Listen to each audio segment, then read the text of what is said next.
So this is my presentation of what do we know about reading, plus a little bit of my story. So first, my background. I was diagnosed when I was 6 years old with dyslexia and ADHD. I went through school sort of business as usual until grade 8 to grade 9, where I went to demonstration school, where it was supposed to be designed to teach people like myself that were dyslexics to read. Unfortunately, it did that for a lot of the kids, but it didn't do it for me, just given with how severe my dyslexia was. So I just want to point that out, that diagnosis is not always the answer. I'm certainly for early diagnosis, but just because you have it, don't think it's going to give you the key in the school board system to unlock, and they'll know exactly what to do for the student. So diagnoses are good, but it just goes to show that just because you have a diagnosis, and I look back at my diagnosis now and it's really good, they really nailed me, that it doesn't always equate to the school boards knowing what to do and therefore remediating early and remediating properly. So this was sort of my remediation, and I was super lucky to get assessed really early on when I started this journey of trying to teach myself to read by using mainly close friends and neighbors and a bit of my mom's help. So in between all of these tests here, my overall gains was 20, which is quite massive considering 2 of these are timed elements of reading tests, and most studies don't even post their time scores or don't even do them because those elements just move so slow. And in the time test alone, I moved 18 standard score points in a real word reading test. So that's pretty good. And then other ones I moved a lot of points. I think I moved 30 on other ones that were untimed, which is a substantial margin of reading growth that I remediated for myself, which I'm really proud of, but it just shows you can remediate anyone regardless of the severity. You just have to be doing the right things, and it takes a lot of hours and a lot of time, but it can be done. And then more standard tests that I've been done. I got this one back recently, and this one was really cool to me because the person that gave me the assessment 9 months ago, and then they reassessed me, she asked, like, what did I do? Like, how did I get these great gains? Because in some of them, in the first one, the word attack one, I got over 35 standardized score points, which is amazing to say the least. That's huge amount of growth. I don't think I've ever seen anyone improve that much. And then along with the other one, which is a partially timed test, I gained 20 standard score points, which is huge. Yeah, it really shows what you can do if you just put in a lot of hard work and you do the right things, we'll say. And I want to say I didn't always know what I was doing. I did a lot of hours that I just think were a complete waste of my time, but I didn't just wake up and know how to teach myself, how to teach my friends, how to teach me how to read. It was a lot of reading through the research and discovering things, and then also how do I make this as easy as possible for myself to do? Not, okay, this is what they did. Well, I can't actually pull that off. It's, okay, this is what they did. How can I sort of quote unquote dumb it down and make it as easy as possible for me to do it? So as you can see, did a lot of standardized tests, a lot of pre and post tests, and I've made ridiculous gains, and probably by now if I was to retest it, it would be much higher as well. So now just some background of my non-school background. So I just wanted to add this in just to give you guys more about who I am and just sort of my thinking. So at one point I was 8th best in the province for 5K open water swimming, and that's sort of cool to me because growing up I was not a very good swimmer, and then I sort of followed that research of how to become a really good swimmer, and I put in a lot of work, and now my swim is certainly a weapon when I go to races of triathlon. in one race that I did last year, 2 years ago. I had someone at the start of the race like call it like, "Oh, dibs! I want to start beside Trevor." So that was kind of flattering to me. But yeah, I just thought like if I could, take that same work ethic and drive that I did to the sport, or that I do to the sport of triathlon, and put that into learning how to read and all of that research and everything, I would surely have success. Like, it's not an easy thing to be able to race an Ironman. And then to do it really, really fast. It's hard to bike 180 kilometers in 4 hours and 40 minutes and then run off the bike. It's not an easy task to do. It takes a lot of work. So I figured I'd just put the same effort of that into reading, that I should see success. And I have to admit, they're both fairly hard things to do. They're not easy tasks, learning to read or doing some of these things that I've done in the sports world. But yeah, I just wanted to share that. This is one of my favorite quotes from Liberman. He says, basically, we're all born dyslexics. Some of us are very easy to cure, and some of us are not. Why I like this quote so much is it gets people to think, okay, if we're all dyslexics, why are some learning so much faster? And why are some not learning as fast? And what can we do to help these people that are just not getting it? And it just sort of gets people to think, again, teaching the skills that a normal person that a normal person gathers as they go throughout, and then teaching those skills and remediating to that. So here's the definition that I chose for dyslexia, and basically it just says it's a word reading difficulty, word in isolation, so poor decoding skills and poor spelling skills, and then it says accurate and or fluent. And why, from my understanding, is it says and or fluent in languages like German or Spanish, where that connection between what words look like and what words sound like in relation to like phonically irregular words, it's less, so that relationship is a lot closer knit versus English. The crossover gap that we have of what words look like to what words sound like is dramatically different. So again, it will impede your comprehension as a secondary thing, but it's not the main issue of the thing. If you have a dyslexic and you read them a story, they can tell you what the story said. So it only affects comprehension as a secondary issue. And then obviously it will affect vocabulary. If they're not reading, they're not absorbing as much vocabulary. But that's a secondary thing. It's reading words in isolation, and then poor spelling as well.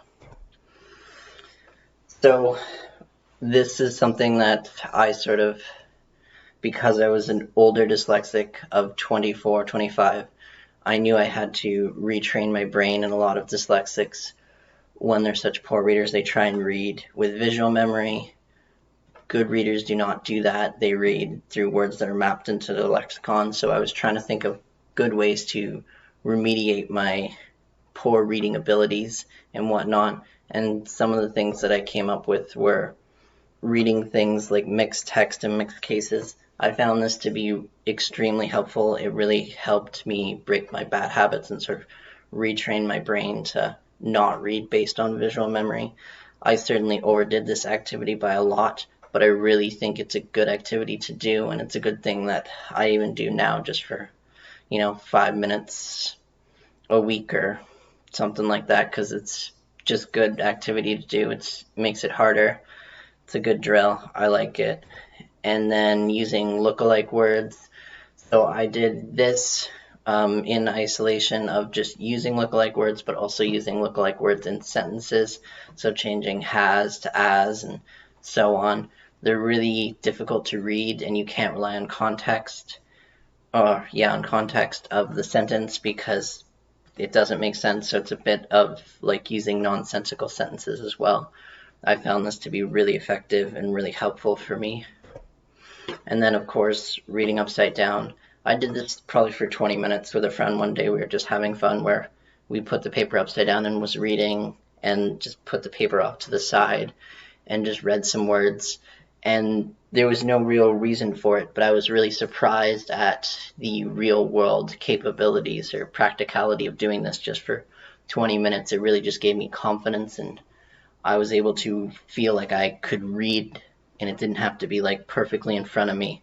It could be off to the side or on a billboard. It didn't have to be this perfect image. It just gave me a lot of confidence. I don't think it would make at all a difference of improving like standardized tests or anything like that, but in terms of real world ability, it was certainly helpful, and I certainly recommend that people do this even for 5, 10, 20 minutes. Just it's fun, and I do think it gives the student confidence that they can read even when it's not perfectly in front of them. And so this is one of my first things that I want to talk about is early intervention, because it's really, really important. So much easier to remediate early as opposed to later. And this study by Maureen Lovett shows that their remediation program was twice as effective in grade 1 as opposed to grade 3, which is huge. So it's way more effective in grade 1 than in grade 3. And then I just pulled this from the National Reading Panel, and they found the same thing, kindergarten being super effective, grade 1 being effective as well. And then after grade 2 to grade 6, the effects were so much lower. And this was pulled from the National Reading Panel of just phonics and how effective it was in kindergarten to grade 6.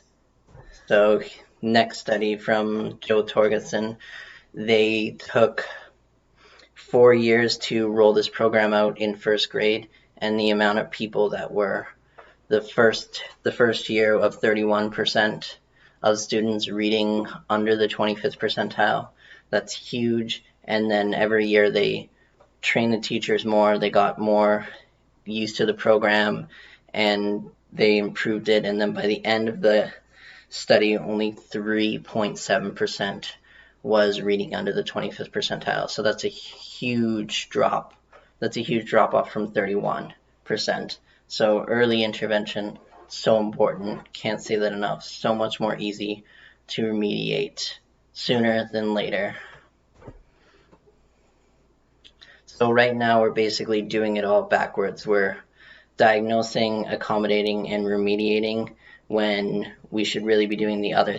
We should be remediating, accommodating, and then saving the diagnosis for the students that don't respond. It's really quite frustrating because we'll just say like $100 in grade 1 goes so much farther than $100 in grade 8. So we're basically waiting to fail our system, because at the end of the day, remediation programs, they do work, but it takes so much more hours, and so it's a lot of work. When in grade 1, if I was remediated properly, it wouldn't have been as much work as it was. And believe me, it was a ridiculous amount of work.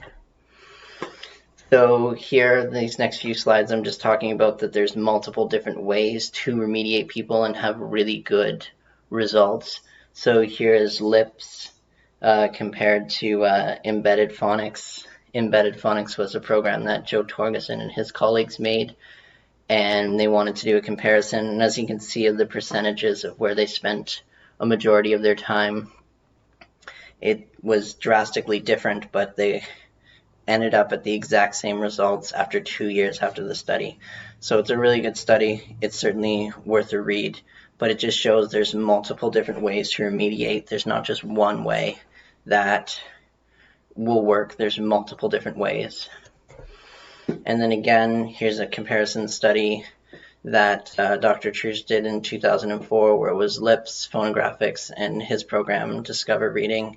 And again, as you can see, the effect sizes were basically the same between all three of them. And he says, I pulled a quote from here, that to be an effective remediation program, it must include activities that are research-based, of teaching phonemic awareness, and then other research-based things to teach letter sounds directly. And once you do those things, you'll have a pretty effective remediation program. So here's another one. So group A was a very, very structured group, and they taught to 100% of fidelity, and they used 100% decodable text. Everything was very scripted, very organized. There wasn't anything that wasn't thought out about this group, but they used synthetic phonics, and then they did some kind of phonemic awareness drills and activities. And then group B was more of a responsive style. They used leveled text, and the teachers got together in a meeting once a week, and then they discussed different strategies and whatnot. And again, group B, synthetic phonics, and then they used some sort of phonological awareness activities to remediate that.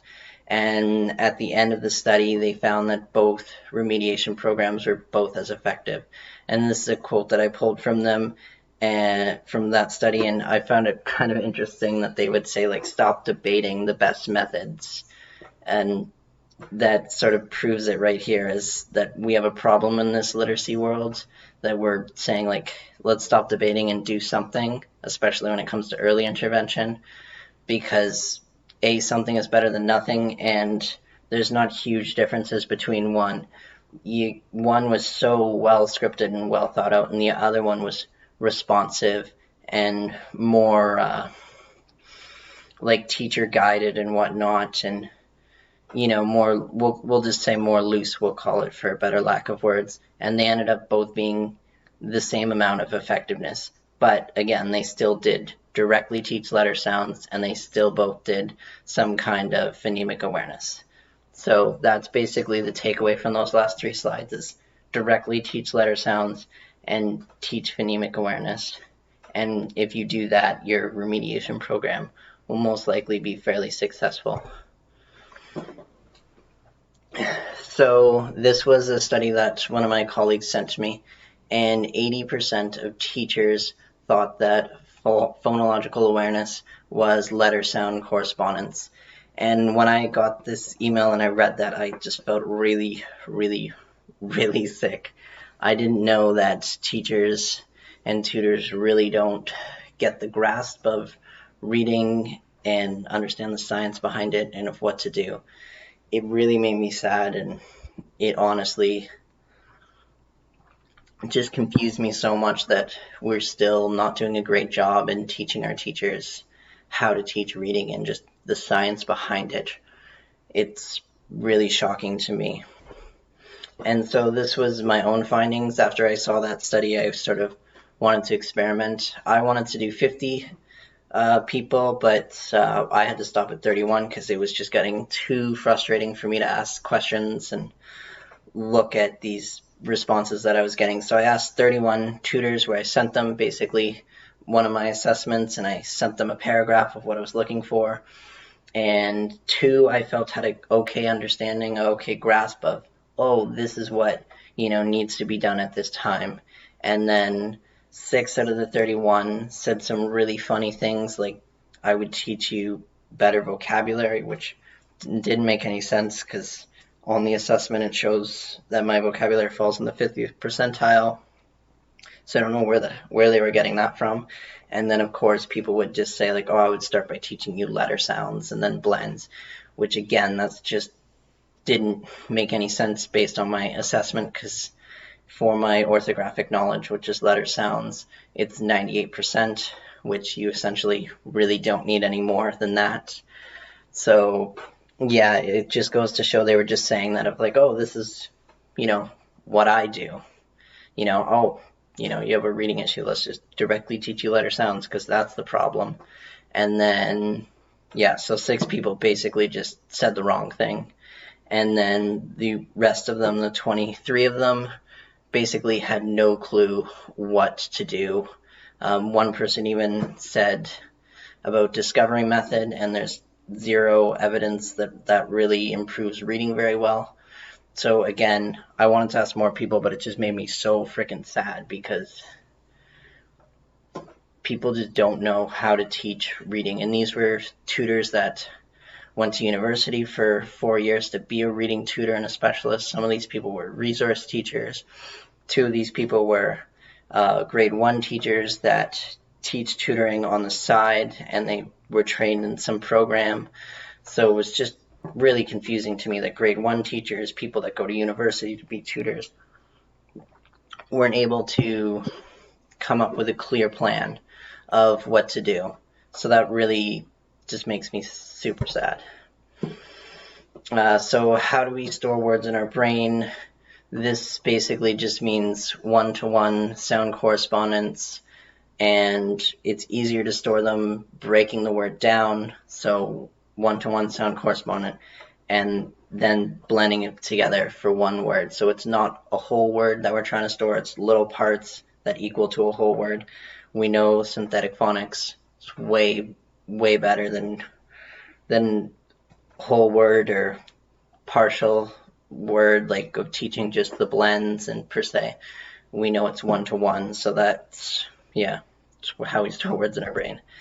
So this sort of goes about the building blocks of reading and the skills required. So it's understanding of print and, you know, the books, parts, titles, all of that stuff, and then of that phonological phonemic awareness, and then it's decoding of words, so understanding that sort of long vowel sound, short vowel sound, and understanding that words have parts in terms of syllables and individual phonemes and whatnot. And then after that comes fluency, accuracy, prosody, and rate, and then vocabulary and comprehension. So basically you have to start from the bottom and work your way up.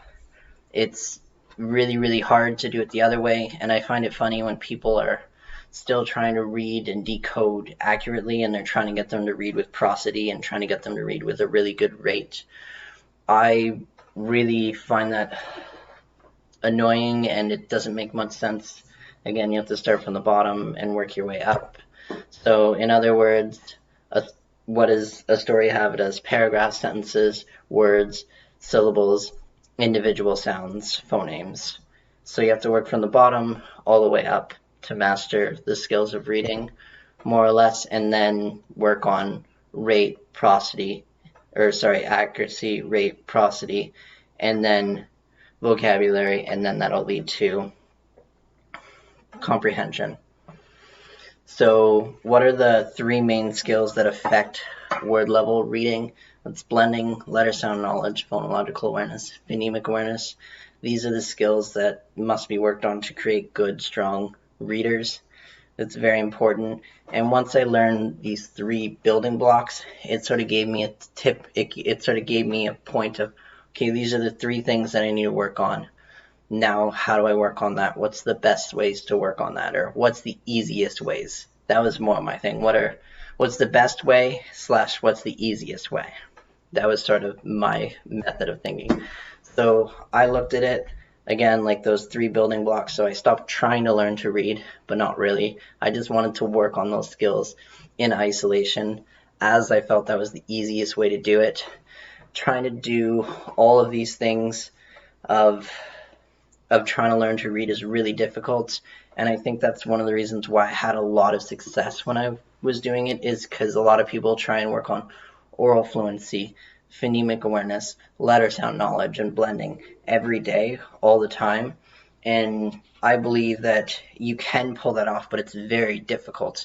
And for me to pick those 3 things and work on them in isolation, it was so much easier and so much more of an attainable goal.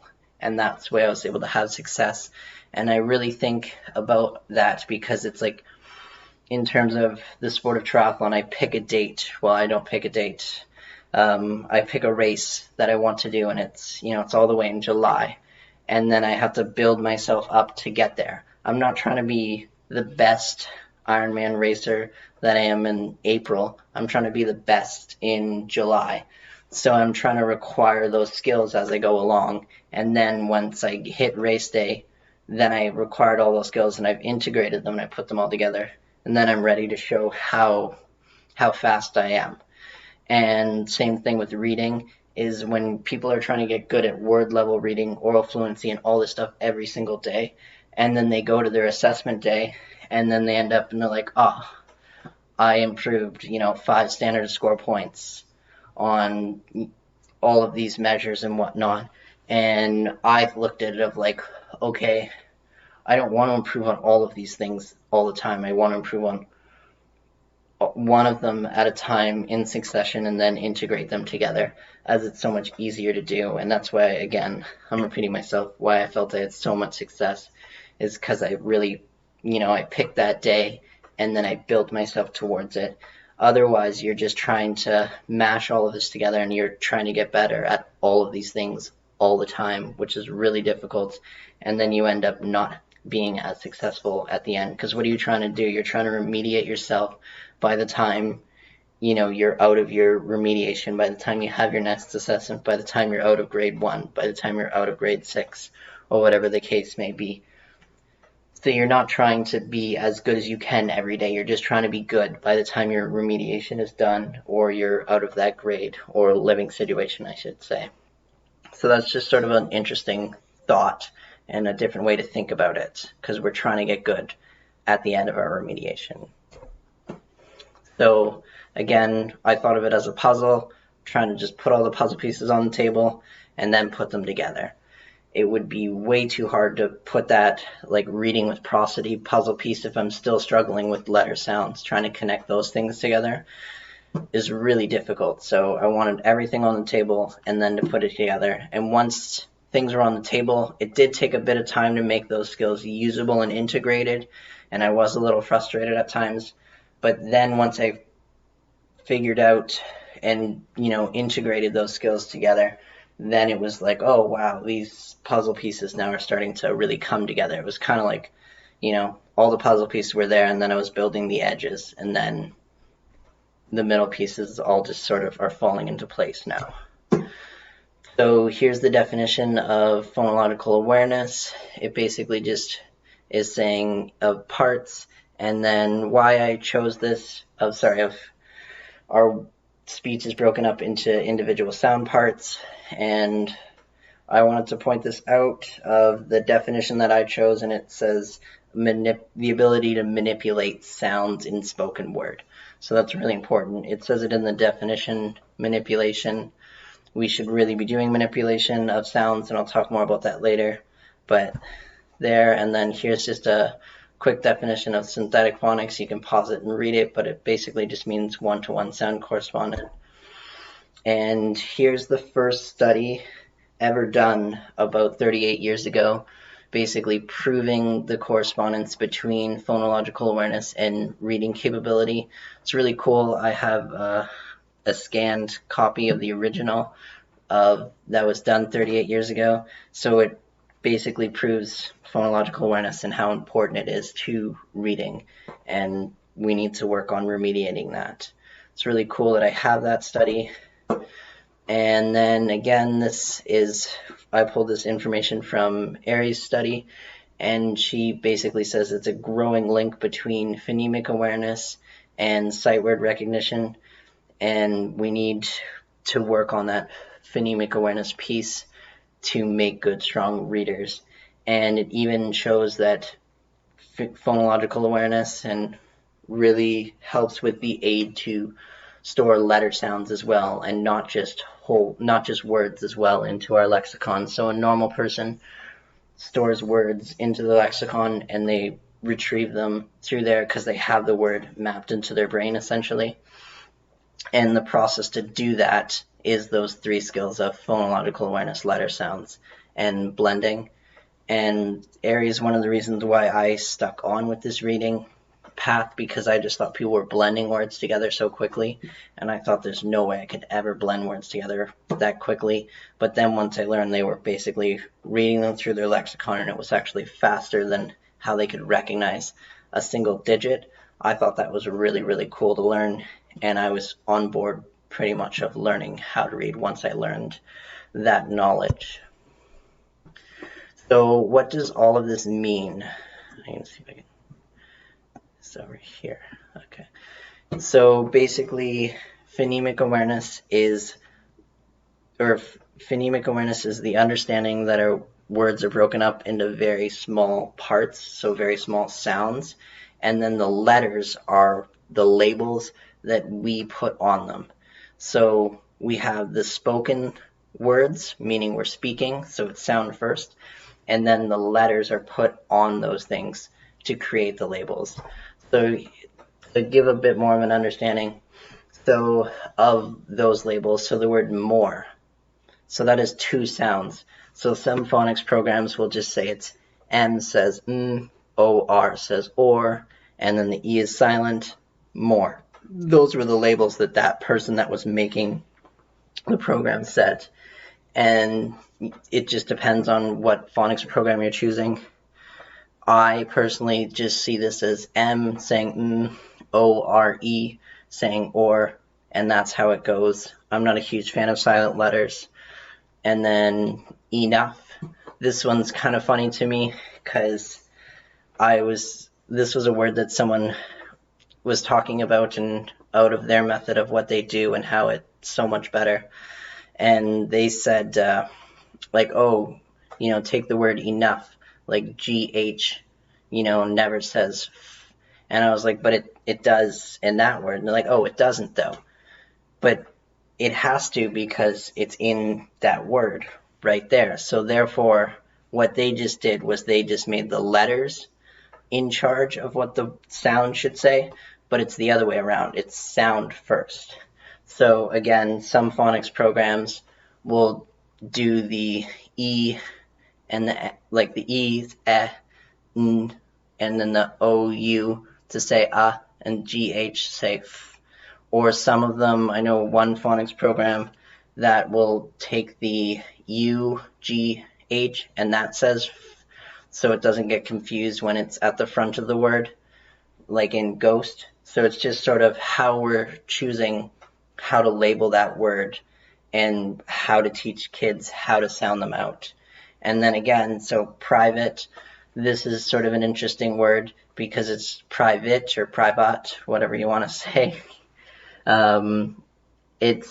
People would look at it and be okay, but the E at the end should make the A say a long sound. Well, it doesn't in this word, so it doesn't. How do I sound this out then? But when you understand that aspect of it's sound first, and then you can, we have commonalities and sounding it out, but just understanding it's sound first. The sounds are put there, and then the letters or those represent what those speech parts are. And then again with subtle, so some people would say that the B is silent. I like to think of the B, T as one unit for T. And that's just the way how that phonics program decided to label it. I hope that was clear, that people understood that it's sound first and the sounds and then the labels come next. So it's the sounds that boss the letters around. It's not the other way around. So now the question comes up of what's the best way to work on phonological awareness, and then phonemic awareness. What are some good ways to teach letter sounds? What are some good ways to teach blending? These are the things that I'm hopefully going to answer in 27 minutes of the best ways, or I should say of some really good ways to teach these things. So phonological awareness, most important for every part of reading because it allows you to be able to store letter sounds much more easily and make that easier to blend words together. So it also helps with blending. So you can hold on to those sounds as you blend them together and not going one sound at a time and forgetting and have to going back. So again, phonological awareness is the most important and affects every part of reading, but it can be broken up into 5 segments. I'm going to talk about 2 just for lack of time. So silver, I chose this word because I remember one of my friends said, break the word silver up into 2 parts, and I looked at him and I almost wanted to start arguing with him because I thought it was 1 syllable. I didn't get it at all. It registered as 1 syllable. So then he had to break it apart, silver, and then I had to blend it back together, and we went back and forth for that for I think around 5 minutes before I was able to do it by myself. And then even still, he would say it and it would still register as one syllable, but then I had to really think about it, and then I was able to get it. And it wasn't until like a week later where it was like, oh, silver, I totally hear that now. That's 2 syllables. It's very obvious now. But that was not that obvious. That's how severe I was in phonological awareness. And then there's doing things like syllable moves, so you can flip the words around and doing them with 3 syllables. You end up with really funny words sometimes. It's a good activity to do. And then there's Phonemic Awareness, which is the smallest part, and this is when really doing manipulations is the best way to do it. The National Reading Panel, in their report, they said, it's the best way to remediate the phonological awareness core deficit. So doing phoneme manipulations are really important. Again, I say here, like, sure, you can separate words like mask and ask, and then blending them together as well. Those are good activities, but essentially they just don't stimulate the brain enough so you can remediate that part. So doing manipulations extremely important. Okay, already said that. National Reading Panel. So when I learned out about phoneme manipulations basically being the best thing, I looked around for other things. So I used Equipped for Reading Success, and then I used one of Haggerty's books, and it was really cool. I reached out to the Haggerty company. I sent them an email, and I was just curious about what one to possibly buy, and I just said my story and what I was doing, and she emailed me a book for free, which was so cool. So thanks for that. I was so thankful to get that. And then I did some vowel replace things and some oral spelling as well. So in total, I did 42 hours, with 5 hours being spent in Haggerty's book, which was really good, some valuable things in there. And then I did 37 hours in Equipped for Reading Success. I really kept track of my times for this activity because I knew that was my core issue, along with so many other dyslexics. It's their core issue of being phonological awareness. So I really wanted to see how long it would take. So 42 hours is a very long time, plus those other activities that I did. But 42 hours of basically just doing phoneme manipulation, or phoneme manipulation, we'll just call it. So here's my first pass from the book Equipped for Reading Success by Dr. David Kilpatrick. And you can see fast and accurate 10 out of 52 to 42 hours later, 48 out of 52. Took a lot of time, a lot of effort to get through the book. This is basically just all the hours of keeping track of people that I worked with, and just I wanted to share it. It's really cool to see it all there and everything. So anyways, now we're going to do some examples of phoneme manipulation. So there's sort of different, there's different levels inside phoneme manipulation of how to do it. So this one right here, you could do it pen to paper, or how a lot of people do it with letter blocks. And so you would start off with the word smash, and instead of change it to t, and then they would have to change that sound in there. And they would, see that and change it, and then it's stash, and then to trash. And then they would have to hear that sound change. Okay, I'm going to drop the S, the first letter, and then it's tash to trash. And then they would have to hear that and go, okay, what's that sound that I'm hearing? And then know that it's r after the t, and going from there. So there's that way of a more, a beginner way of doing it, because they're seeing the letters and they're manipulating just the one sound. They're not having to hold on to as much information. But this is still a good thing because it also works on that sound link correspondent as well. So then there's this. I'm trying to remember what the word is that I did for this. Oh, if this is trick, so teaching kids that these are sound holders, so t, r, ik.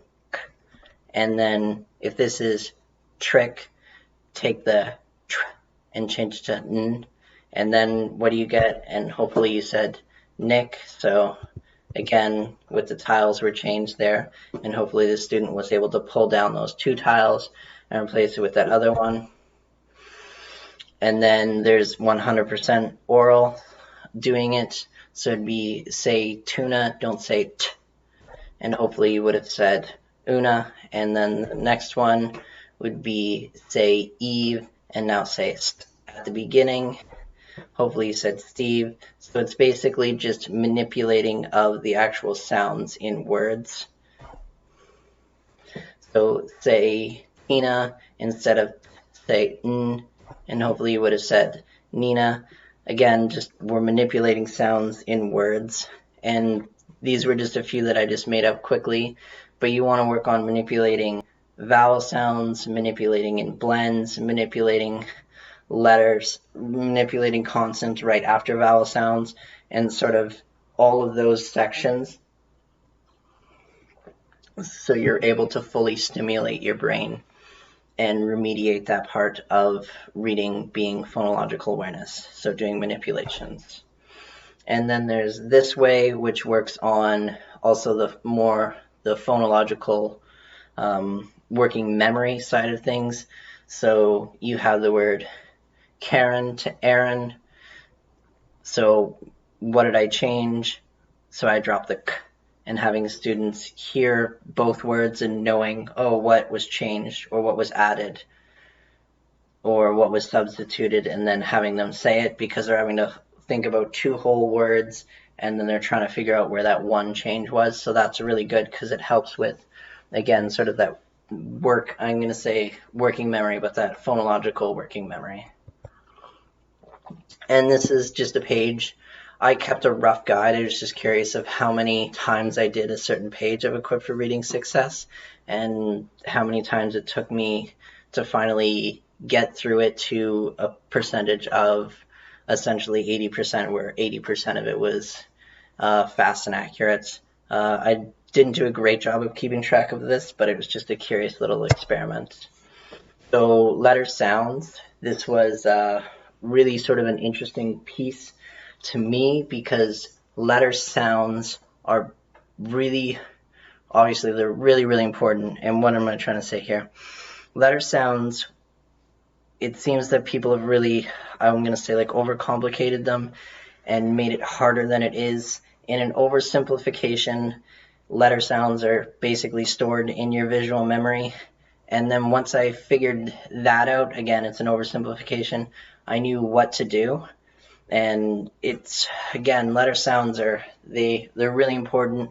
There's many different ways to teach them, but it really confuses me that people are, they don't want people to memorize sounds, they just want them to know them, and it confuses me. We need people to know them, so you're memorizing them.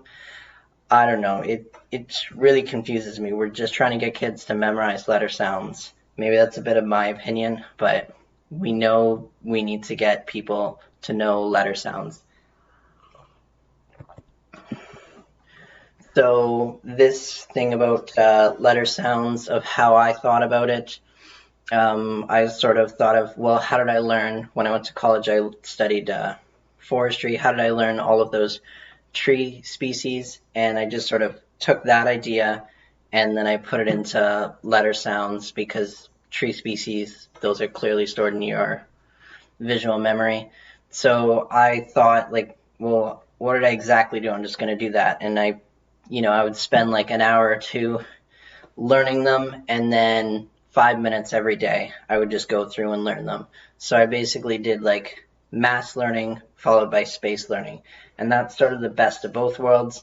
And people often like to just skip the mass learning section and just go straight to space learning, which can be effective. The research shows that doing space learning is very effective, but I really like that idea of doing a deep dive in, and then again doing flashcards throughout the day and doing pen to paper, making the sounds, of making the sounds of the letters of your mouth as you go along, and then just high reps, lots of exposures. So I had my mom make these sort of flashcards. It'd be all the ways to show ooh, and then on the back it shows all of the ways, and there's 11 different ways. So I would see this, know that, and I would write down all the ways that I could possibly think of to show ooh. There's 11. It's a lot of ways. Some of these were definitely not needed to be learned because they come up very, very infrequently, but I learned them anyways because I didn't always know what I was doing. But yeah, that's the way how I did it, and I just wrote them down, pen to paper, making the sounds of the letters as I went with my mouth. And again, here's another one. So all the ways to show long O, and there's 7 ways, and you can see it's little scribbles at this point, and I would just write them down. And I did that in the course of 3 weeks, and more or less my orthographic knowledge, my letter sound knowledge, went from knowing around 70% of the code to 98% of the code in 3 weeks, and it was roughly 18 hours of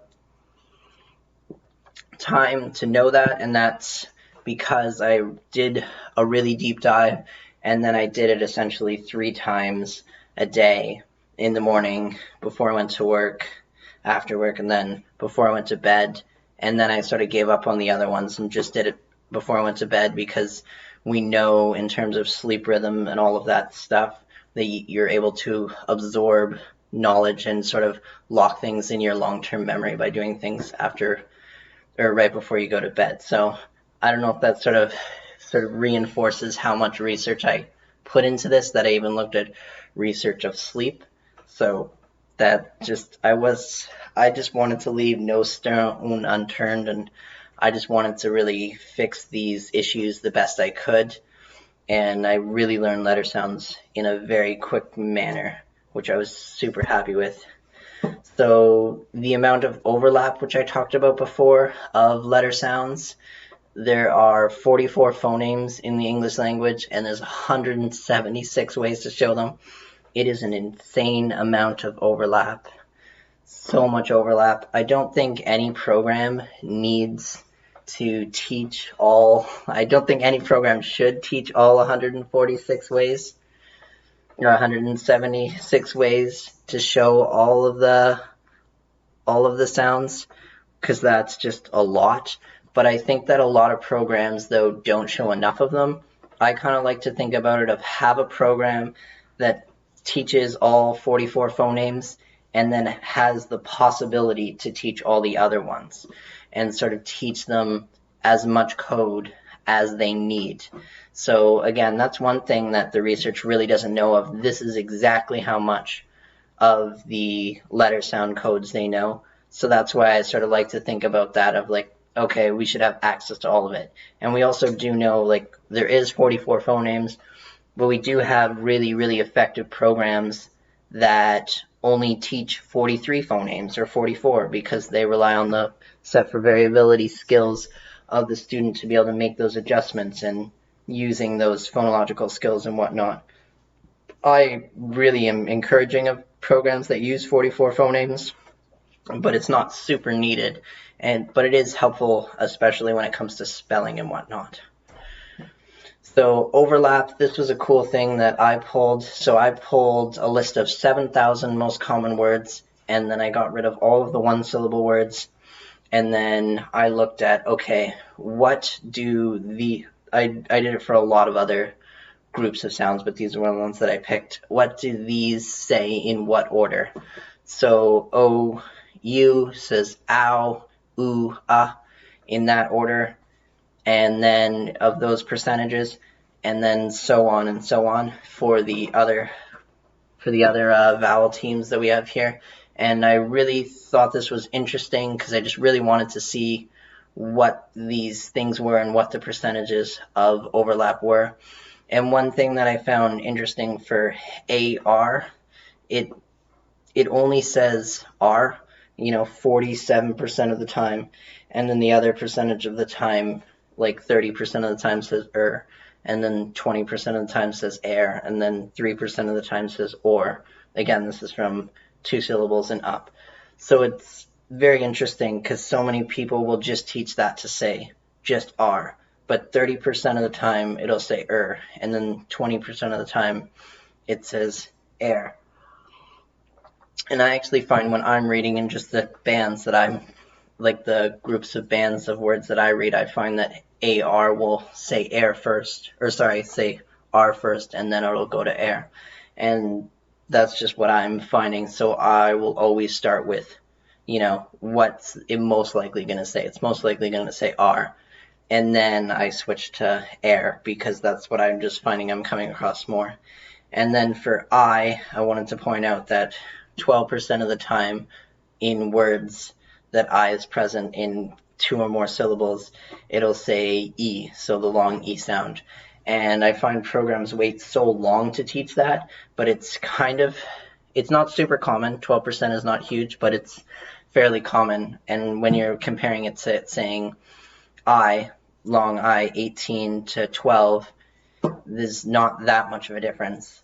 So just of sort of learning that of this is what it first says and then going on from that. So embedded mnemonics, that's important. So many people talk about it, of it being a faster way, or I should say a better way of teaching letter sounds versus having the picture right beside the word, having the picture right beside the letter, having it embedded in it. So here, I'm trying to go fast now because I'm running out of time here. And this is orthographic, this is suffix endings. So it took me a long time to learn my suffix endings, and one day I just sat down for a good solid 3 hours, not even kidding, and I thought, well, what is the best way to teach letters, like these English endings that just don't seem to be coming into my brain? And I really thought about it. I like to think at the beginning of all of this reading and learning all of this thing that I was just like shooting from the hip, and then as I continued on it became like more focused, and then like, you know, now at that point I was way too far into planning of what I was wanting to do than actually doing it. But I really wanted to do sort of an experiment here. And here's just a little photo, or here's a bunch of different English endings, and I'm just going to play the video of how I learned English endings, and hopefully I will be able to play it. I have to play it on my phone audio at the same time, and hopefully this will work. Okay.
Alright, and then if you guys want to watch more of that, you can. But yeah, that was basically how I did it, pen to paper, making the sounds of how it went. And the thing that I find really funny is so many programs that are out there won't teach you a way, won't give you a decoding strategy of how to break up your English endings. They don't teach them, and I find that really funny. And if they do teach them, they'll just be like, C-I-O-N. Yeah, oh, sorry. T-I-O-N. They're like, oh, that says shun. And they won't teach people how to break it up. So it's confusing to me. It's like how, like, we know to teach people to read, we know to store words into their brain, we know we have far better success by teaching that one-to-one sound correspondent. So why are people just, oh, this is what this says, here, store it in your brain? It's really confusing to me. So again, being able to teach these things, so many programs don't teach them, and they don't give a really good decoding strategy to it. And it's quite confusing to me because they're very prevalent in our English language. So next is blending.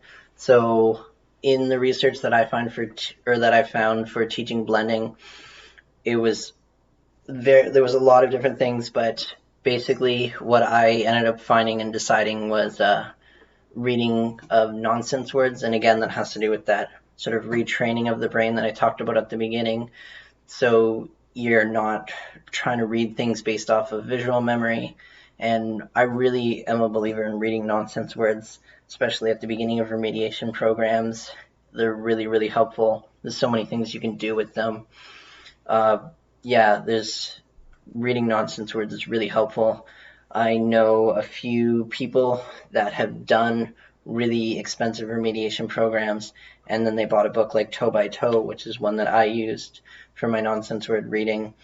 And it has other things in it, but it has a lot of nonsense words in it. And they did that for a couple of hours, and it really was able to push them through and sort of close that gap up and teach them how to blend words together correctly. So I really like it. It's really good, and not enough programs do it, in my opinion, do enough of it. So there's a lot of different drills that you can do. So you can just read the word, and you can agree that every time you're going to see ER, it'll say and then reading it and then saying, okay, I want you to switch ER to say something else now, because ER can also say air, etc. So there's different things you can do with it. And that's basically one thing that I found when I did a little experiment with a group of friends of reading real words, but I changed the vowel sounds on them. And then I gave them a list of rules of what that vowel sound said based on the word that was in. But everyone that was reading those words would read the word, and then they would either get the vowel sound close enough and then automatically use their step for variability skills and sound out the word correctly, or they would be like, oh, that didn't work, let me switch the vowel sound out. So again, back to going to the quote of Liberman of, we're all dyslexic, some of us are just really hard to remediate. So just teaching the skills of, okay, that's how they did that, and they had those skills, so let's teach them how to read words and how to sound switch them. And that's how I did it, was in nonsense words, because it was just so much easy. Doing it in real words is helpful, but again, doing it in nonsense words just makes it so much easier, and that's why I did it. I spent 10 hours in the book Toe by Toe, recommended by a friend of a friend, sort of a thing, and yeah, it was really good. I didn't do it the way how they recommended doing it, but I just used it as just a list of nonsense words, and I would break words up into most syllables, so civilization. And why I chose to do it that way as opposed to other ways that people do it is because, again, we want print to closely represent sounds like our spoken language. So the more you can closely represent print to speech, the more you can make that connection, the easier it is to read, and the easier it is to store those words into your brain. And it's so easy to blend those things together. And then in making of this slideshow, I found this really cool nonsense word generator. You can go there. It's really neat. I really like it. I wish I would have found it. But I also had, me and my friend, we coded a nonsense word generator. Really, really cool. You could control some of the variables of it. It's really neat, but man, that took a lot of time to make. I wish I just would have found this website before. But there is some downsides to nonsense word reading. It can be sound out 5 ways and still be right. This is true, but again, you want to focus on your commonalities of what is most likely that sound going to be in that word? What does that vowel most commonly say? And then have the student work on sound switching it out, per se. And then this is only a problem once you get later on. It takes away from reading real words and mapping them into your brain. So once you get a long ways into your reading intervention, it does take away from that, but I was never worried about that, although I definitely did read nonsense words way too much.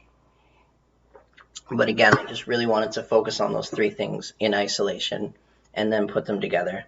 So it's not an issue, but it's just something to think about. But again, at the beginning stages of reading, it's something that you shouldn't be thinking, oh, it's taking time away from reading of real words. But if you're trying to retrain your brain and breaking those bad habits, they're really good and they're really helpful. So this, I'm going to go really fast. We're not seeing a huge difference between synthetic phonics. So this I pulled from the National Reading Panel. They pulled a study from Maureen Lovett, where one just taught one-to-one sound correspondent and the other one taught one-to-one sound correspondent, plus it taught blends. The difference being 0.07, super small difference. And again, National Reading Panel, they found the difference between the most effective phonics program and then the least effective, so of 0.45. Certainly is a difference, but it's not massive. So people argue often of this phonics is better, this and that. And there is differences. Yes, one's certainly better than the other slightly. But as long as you're doing phoneme manipulation, you really can't just be that far off from the goal of learning to read, because we're not seeing massive differences in phonics programs. And that's true when you look at the programs that are phonemically based, like I showed at the top. We're not seeing massive differences between programs because they directly teach letter sounds. They may do it in a different way, and then they do phoneme manipulation, and then you end up at the same finish line of being a successful remediation program. So no such thing as learning styles. So I wanted to add this in because the first talk I did in London, Ontario, I thought it was really good, and then some kid came up to me and said, oh, this remediation program didn't work for you because you learn differently. And I was just thinking, oh wow, I did not think about that. And people would just assume about learning styles, and learning styles have been debunked for quite a while now. There's so much research out there about that. And this is other findings, varied practice reading modules. So that's really cool. I believe it was Iowa University. They have these passages where it's 3 stories, and it's 3 stories. So Sally goes to the park, Sally plays at the park, and then Sally watches kids play at the park. And there are 3 stories. They're read with 80% of the same text.